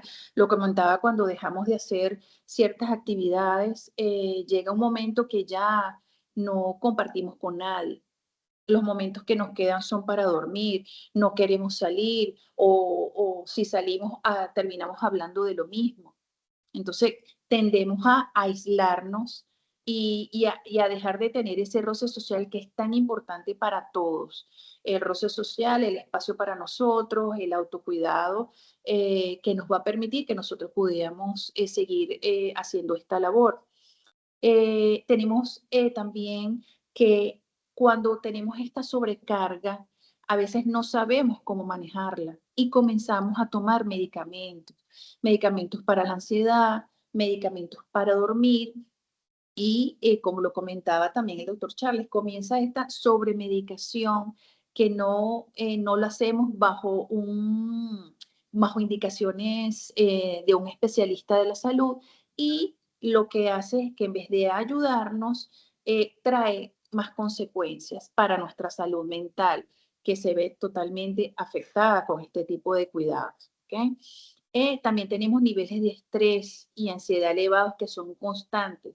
Vivimos mientras hacemos esta labor, nuestro nivel de estrés es permanente. No hay un espacio, no hay un día en que digamos, bueno, hoy me siento relajada. ¿Por qué? Porque está la actividad de cuidar al familiar, las actividades de la casa, nuestra vida personal, nuestros problemas que son típicos, como conversaban, que las edades promedio de los cuidadores son entre 48 y 49 años, tenemos hijos adolescentes, que hijos que están por casarse, o alguien que no es solo nuestro familiar, también necesita de nuestra ayuda. Y no podemos abarcar todo. No podemos abarcar todo porque llega un momento en que en ninguna de las otras funciones, tanto en la vida de pareja, en la vida como madre o como abuela y en la vida de hija, en el caso que estemos cuidando a un familiar, podemos abarcar y ofrecer lo mejor de nosotras. Por eso es tan importante que cuando estos síntomas se vayan presentando, estar alerta y decir, bueno, ¿qué me está pasando? ¿Por qué me siento así? También comenzamos a tener dolores musculares sin tener ningún tipo de alguna enfermedad que sepamos que es persistente. Simplemente tenemos dolores de espalda, nos comienza a dar lumbago, comenzamos a tener dolores de cabeza porque estamos constantemente estresados, estamos constantemente con ansiedad y todo esto se va reflejado en el cuerpo.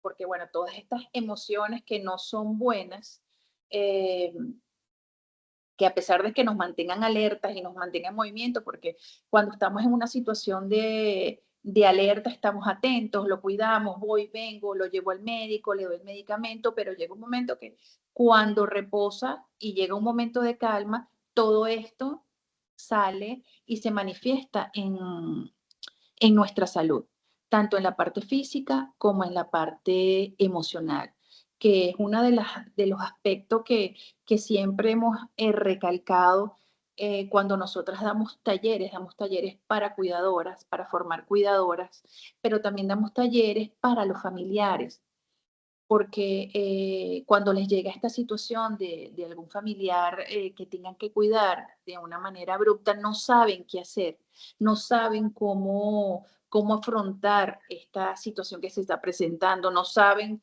de la enfermedad que tiene ese familiar y al tener este desconocimiento vienen todos estos síntomas y estas emociones que no queremos tener y que a futuro y a corto plazo nos van a traer muchísimas enfermedades. Por eso siempre es importante que nosotros, no solo como cuidadores, como familiares, porque a veces, ¿qué pasa? Cuando tenemos un hermano que está cuidando y lo llamamos, nunca le preguntamos a él cómo se siente, siempre preguntamos como el familiar, por ejemplo, la mamá, ¿cómo está mi mamá? ¿Comió? ¿Se bañó? ¿Cómo ha estado con el medicamento? ¿Ha evolucionado? Pero no nos detenemos a preguntarle al cuidador, ¿cómo estás? ¿Cómo te sientes? ¿Qué necesitas? A veces el apoyo emocional desde la distancia sí tiene un efecto y sí tiene un impacto positivo en la persona que está cuidando, como esa mano en el hombro diciéndole, oye, yo sé que tienes una carga fuerte, ¿cómo te sientes? O las personas que están cercanos a nosotros, un vecino puede servir de gran ayuda, una amiga que te diga, mira, ¿quieres salir a caminar? Yo me quedo con tu familiar mientras tú sales a caminar. Este tipo de apoyo siempre es bueno tenerlo y nosotros también como cuidadores saber pedirlo. No pensar que siempre podemos con todo porque la realidad es que no podemos con todo, abarcar todo en lo que se refiere al cuidado de familiar. Y aunque el cuidador también sea remunerado lo hayan contratado para estos servicios, también debe tener su espacio, su tiempo libre, sus horas de acuerdo al estado de salud que tiene el adulto mayor. Tiene que estar bien también remunerado. Es un conjunto de factores que hacen que el cuidador haga una buena labor.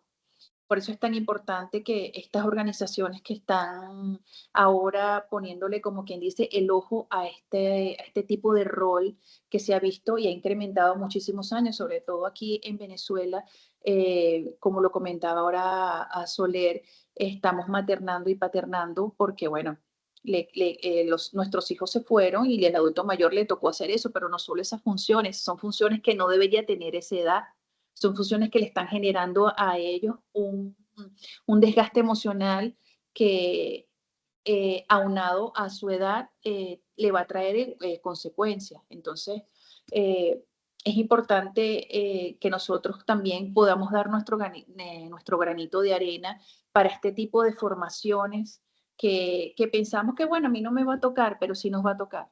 A todos en algún momento nos va a tocar ser el cuidador de alguien. Y si Dios lo permite futuro, también nos va a tocar que nos cuide. ¿Okay? También vamos a conversar. Yo no sé si María Gabriela, que tenía un poquito de complicaciones con la conexión, me está comentando acá que no va a poder conectarse por este momento, pero bueno, podemos continuar. También vamos a hablar sobre los consejos y prevenciones que pudiéramos tomar en cuenta para el cuidador.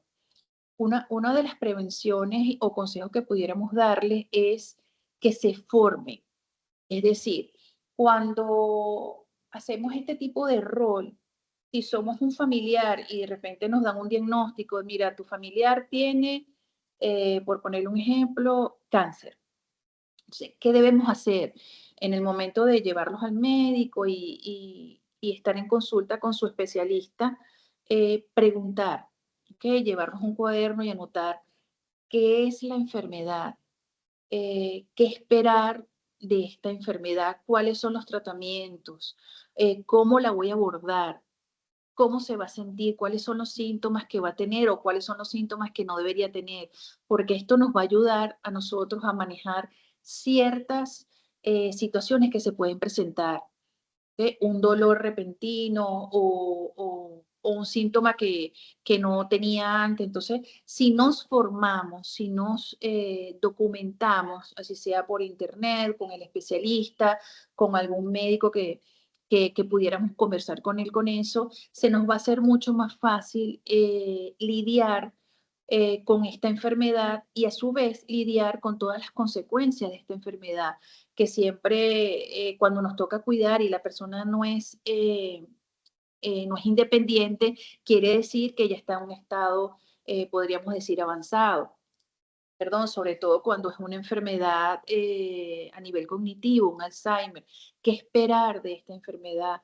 ¿Qué viene? Cuando uno le pregunta qué viene, qué le va a pasar ahora a mi familiar, va a empezar a desconocerme, qué actitudes va a tener cambios de humor, va a tener comportamientos erráticos, qué tengo que hacer, a quién tengo que llamar, porque entonces ahí vienen todos este tipo de preguntas que nadie nos tiene la respuesta a la mano. Entonces nosotros como familiares y como cuidadores también, que lo tengamos como profesión, siempre cuando me van a contratar a cuidar a una persona que tiene Parkinson, bueno, me voy a documentar. No soy médico, pero sí es bueno que yo me documente porque entonces voy a saber qué hacer en ciertas situaciones. ¿Okay? Otro de los consejos que podemos dar es no negarse a la ayuda. No pensar que siempre somos suficientes para esta tarea, ¿okay? Sea por orgullo o sea porque queremos tanto a este familiar que nosotros pensamos que solo podemos hacerlo. No, debemos pedir ayuda, estar abiertos a cualquier ayuda, familiares, vecinos, amigos, médicos, toda la ayuda que podamos recibir es bienvenida. Alguien que te diga, mira, voy a llevarte el almuerzo, no cocines hoy. Bueno, tienes este chance libre mientras el familiar que estás cuidando está tomando una siesta. Bueno, me voy a tomar una ducha, me voy a sentar a tomarme un café, hoy no voy a cocinar. Todo este tipo de ayuda es importante y es necesaria. No negarnos a recibir ayuda es otro de los consejos que tenemos que tomar en cuenta para que nosotros podamos seguir tomando esta labor. Otra de las prevenciones que tenemos que tener es el cuidador asistir a sus consultas médicas, no abandonarse como persona en cuanto a la salud. Me tocó un chequeo anual y dice, bueno, no puedo ir porque no tengo los recursos económicos, porque el gasto de mi familiar se ha llevado toda mi presupuesto financiero del mes. No, hay que tener y tomar el tiempo y los recursos económicos para asistir a nuestras consultas. Y si vemos que esta situación se ha ido de las manos y emocionalmente nos vemos afectados con todos los síntomas que comentamos anteriormente y veo que un día estoy llorando, otro día estoy triste, otro día me duele la cabeza, debemos llamar a un especialista de la salud, a un psicólogo. Después ellos te remitirán si tendrás que ir a un psiquiatra, porque atendernos física y emocionalmente va a hacer que nosotros podamos seguir prestando esta labor. Otro de los consejos que le damos es no cargarnos o quitar este sentimiento de culpabilidad porque no podemos hacer o pensamos que no estamos haciendo bien este rol. En el caso cuando nos toca ser familiares. Y lo hemos visto mucho cuando conversamos con los familiares de las personas que incorporamos, de las personas que nosotros asistimos o que están fuera del país. Viene este sentimiento de culpa, yo no debí irme, lo dejé solo, estoy así, lo único que puedo de repente es apoyar económicamente. Entonces, este sentimiento de culpabilidad que tenemos, porque a todos tienen historias distintas, todos se han ido por historias, por distintas razones, pues que son válidas todas. O los familiares que están aquí dicen, bueno, sí, porque ¿qué pasa también? Cuando el familiar está aquí y lo puede cuidar, también tiene que trabajar. Entonces dice, o trabajo o atiendo a mi familiar. Entonces viene ese sentimiento de culpabilidad que dice, bueno, es lo descuidado porque tengo que trabajar, pero algo muy importante que es la parte económica. Y si sin estos ingresos no podemos atender a nuestro familiar. Y en el caso de cuando el cuidador es remunerado, y comienza a pasar mucho tiempo con esta persona que está atendiendo, emocionalmente se comienza a tener un lazo afectivo. ¿Okay? Una de las recomendaciones es, de alguna manera, que sé que es difícil, tratar de no absorber emocionalmente todos los problemas que se puedan presentar con el cuidado de esta persona. Siempre se va a hacer un lazo porque cuando tenemos este contacto diario con la persona, llega un momento que, bueno, te haces amigo de la persona, lo cuidas, estás en sus momentos más difíciles, en los no difíciles, o si hay una recuperación, celebras también esa recuperación, pero cuando la persona, su estado de salud desmejora, nosotros también estamos afectados. El cuidador, me refiero, el cuidador que lo hace como trabajo y es remunerado, está afectado por la situación que pasa. Entonces, estas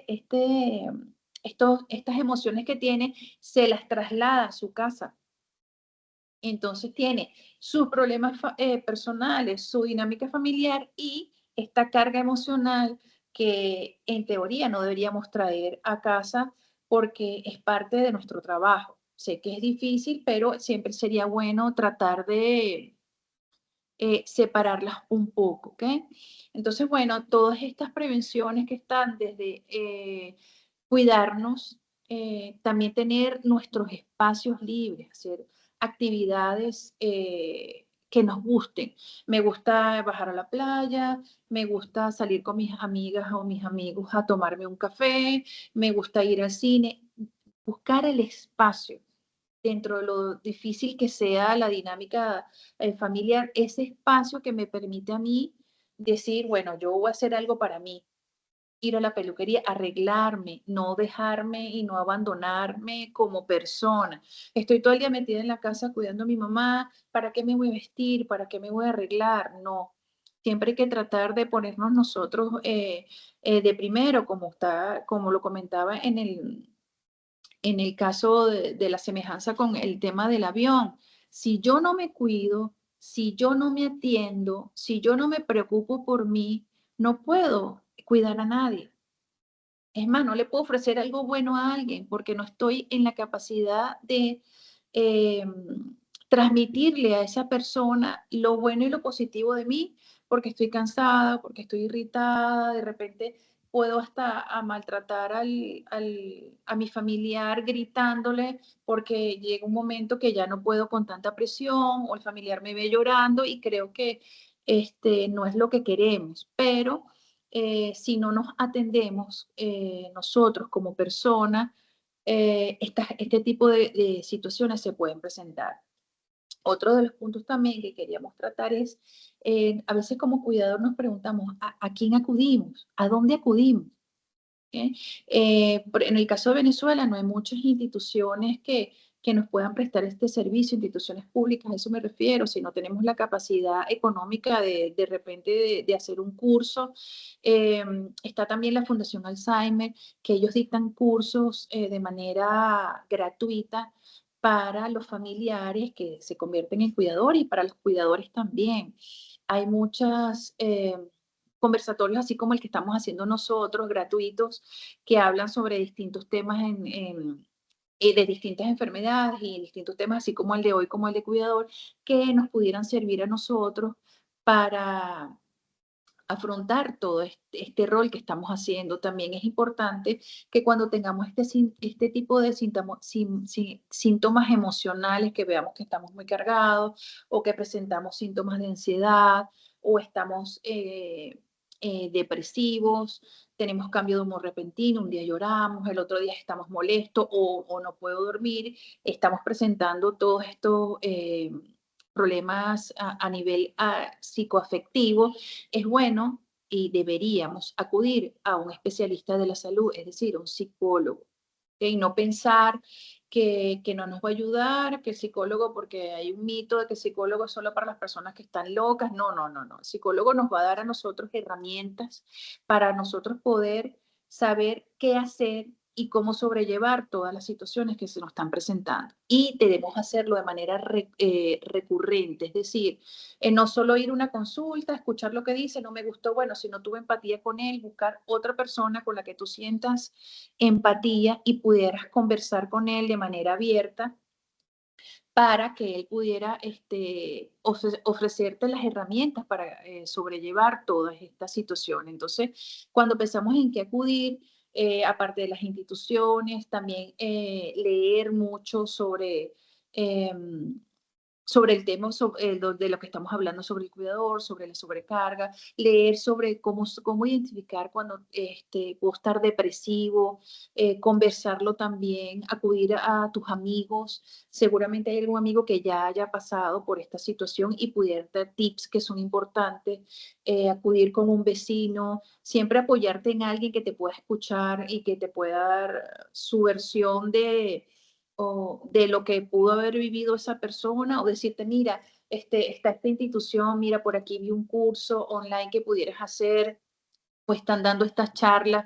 En el país hay muchos movimientos ahorita sobre la atención al cuidado del adulto mayor, hay un movimiento sobre la economía plateada, sobre las personas mayores a 50, y se tocan muchos puntos y muchos temas que son importantes y son de relevancia para esta actividad que hace el cuidador. ¿Okay? Entonces, siempre es importante que nosotros como cuidadores pensemos en nosotros como persona y nos pongamos de primero. ¿Para qué? Para que podamos ofrecerle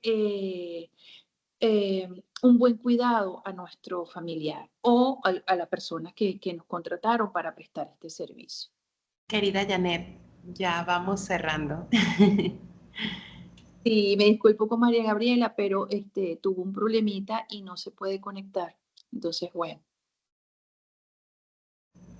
No te preocupes, cositas que pasan. Nosotros incluso nos disculpamos previamente antes de que iniciara la sesión. Agradezco que nos hayas acompañado la noche de hoy, que nos hayas permitido conocer de primera mano tu experiencia.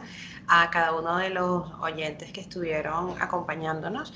La intención de esta masterclass, más allá de darles y ofrecerles la oportunidad de que pudiesen conocer a estas personas maravillosas que tienen este trabajo con los adultos mayores, con los cuidadores, o con las personas que se dedican al cuidado. Hago mucho énfasis en adultos mayores porque es el trabajo que nosotros realizamos, pero el rol de cuidado y este trabajo no está suscrito a los adultos mayores. La realidad es que se escogió de esta forma, pues partimos desde un punto de vista muy académico con el doctor Charles y vamos transitando todo el trabajo de organizaciones internacionales, en este caso de Ecuador, y Janet con mi hijo suplente acá en Venezuela, para que pudiesen conocer no tan solo desde un punto de vista académico, sino desde un punto de vista muy personal lo que significa este rol y cómo se desempeña. Agradezco al doctor Charles, agradezco a Paola y agradezco a Janet, así como a Gaby, que aunque no nos pudo acompañar, estoy segura que no se pudo presentar, pues sí nos pudo acompañar. Voy a proceder a leerles por acá un par de preguntas que les dejaron para que puedan responderlos o dejarlos en el chat para no quitarle más tiempo a las personas que nos estuvieron acompañando la noche de hoy. La primera pregunta es, ¿cómo se da el apoyo psicológico al cuidador cuando es familiar, cuando esta persona también es familiar, de edad avanzada? ¿Alguna institución básica sin que sea una certificación? Creo que esta pregunta se respondió a lo largo del tiempo. Es imposible que la persona no se pueda, la persona que está recibiendo el cuidado, pues no tenga este tipo de vinculación con la persona que lo está cuidando, porque incurren muchas sinergias entre uno y el otro. Y el apoyo psicológico pues comienza expresando la necesidad o los familiares que puedan tener allí a la mano puedan estar. De todas formas, alguno de los ponentes quiere intervenir. Nos quedan 4 minutitos en la intervención y lo pueden hacer. Al doctor Charles nos Sí. felicitan y Sí. sí. Sí, muchas gracias. Perdón, no logro prender la cámara, pero muy rápidamente, sí me gustaría responder. Creo que es una pregunta muy importante sobre el apoyo psicológico. Cada vez más estamos intentando que este proceso de psicoterapia para los cuidadores sean más específicos. Tenemos que considerar varias cosas que son fundamentales con la vejez o con el proceso de envejecimiento. Uno de ellos es el proyecto de vida. Entonces, realmente el acompañamiento psicológico a un cuidador no es algo que tenga que ser necesariamente una conversación empática o de amistad, sino es un proceso de curación. Es un proceso que exige un conocimiento amplio y que debe naturalmente estar direccionado hacia la realidad del cuidador. Esa realidad es que el adulto mayor tiene un proyecto de vida más corto, por decirlo de alguna manera, y darle herramientas y fortaleza, sobre todo mental o psicológica, como preferamos llamarle, para poder hacer ese acompañamiento al adulto mayor sin que violente, por decirlo también de alguna manera, este proyecto de vida, ¿no? Es un poco esto. Muchas gracias. De igual forma, al doctor Charles le están pidiendo recomendaciones sobre estudios que se estén llevando sobre el autocuidado, específicamente el caso mexicano o finlandés. Si los puede dejar en el chat, se lo agradecemos. Y Daniela nos pregunta si hay alguna red de apoyo para cuidadores específicamente en Caracas. No sé si Janet le puede responder esta pregunta. Y otra pregunta, ¿cómo evitar que el adulto mayor se apegue a su cuidador? Gracias de antemano. Se despide Daniela. Hola, bueno, con la red de apoyo para cuidadores aquí en Caracas, hay ahorita una red de apoyo de psicólogos, ¿ok? De manera gratuita, que atiende casos de personas que están cuidando a sus familiares y le prestan el servicio, repito, de manera gratuita, para apoyarlos en esta labor. Ahora bien, en cuanto a la red de apoyo de cuidadores, siempre están los talleres para cuidadoras, no solo para formarlas, sino también para contar las experiencias de otras personas que han tenido que cuidar a familiares y les sirven a estas personas que están comenzando con esta labor, les sirven para que ellas puedan a futuro hacer un mejor cuidado pues, de esta persona que están atendiendo. Muchas gracias, Janet. Agradezco a cada una de las personas que estuvieron presentes la noche de hoy. Los invito a que continúen acompañándonos a través de redes sociales y nos despedimos. Gracias, que tengan feliz noche. Hasta luego.